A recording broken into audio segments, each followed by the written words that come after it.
تستمعون الآن ضيوفنا الكرام لكلمة ترحيبية لشيخ قبيلة ذوي مدلش من بني سليم، الشيخ عبد الرحمن بن عبد الله بن جبر المدلشي السلمي، فليتفضل مشكورا.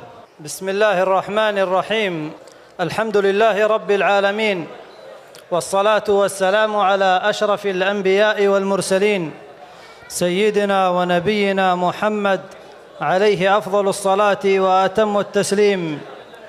أيها الحضور الكرام، أيها الحفل الكريم، السلام عليكم ورحمة الله وبركاته.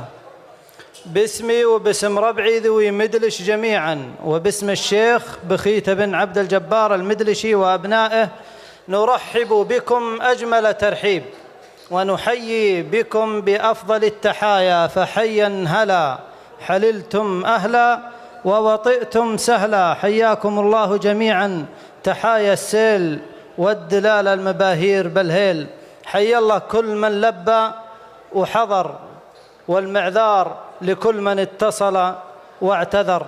حياكم الله جميعا.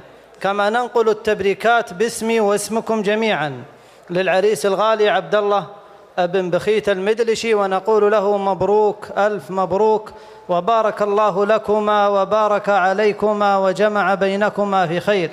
ونصيه بوصية الرسول صلى الله عليه وسلم حيث قال: استوصوا بالنساء خيرا.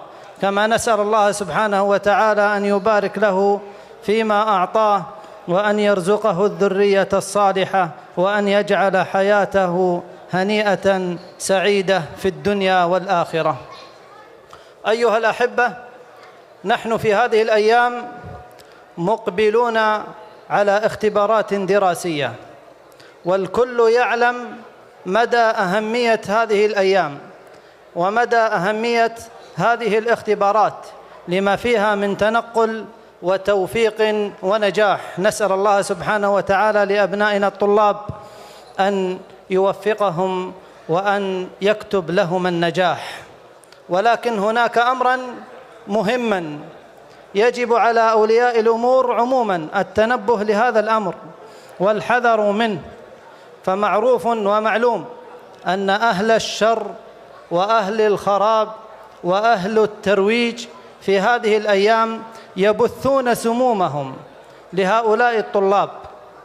فقد أثبتت الدراسات الحكومية بأن هناك في عام 1436 السنة الماضية أن المواد التي قدر عليها وقبضت تتجاوز 66 حبة كبتاجون، 66 مليون حبة، فما بالك بالتي لم يقدر عليها ولم يقبض.